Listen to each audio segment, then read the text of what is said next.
In this video series, we will learn about work and friction. Specifically, what work is as a concept, what work is as a formula, the units of work, how to calculate work done against friction, and how to graph work, force, and distance.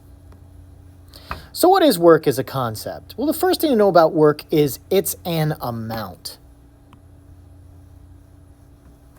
It's an amount of something. There is more work, there is less work, it's an amount of something.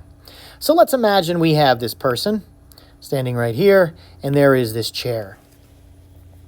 And if the person grabs on the chair and they drags the chair, we could all easily understand that they have done some work. But what also would stand to reason is if they dragged it a certain distance, they would do a certain amount of work. And if they dragged it that distance again, they would do twice as much work. And if they dragged it that distance again, it would be 3 times as much work. And if they dragged it 4 times as far, it would be 4 times as much work.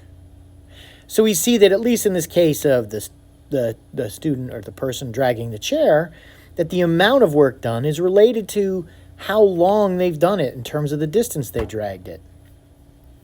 We might also look at the person now dragging 2 chairs at the same time. Now, you can probably imagine that this child, this student, is dragging 2 chairs, and the 2 chairs are harder to drag than 1 chair.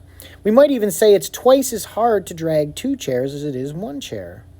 So if we drag 2 chairs this distance, we'll call it delta x, it would be twice as much work as dragging it the distance here with 1 chair.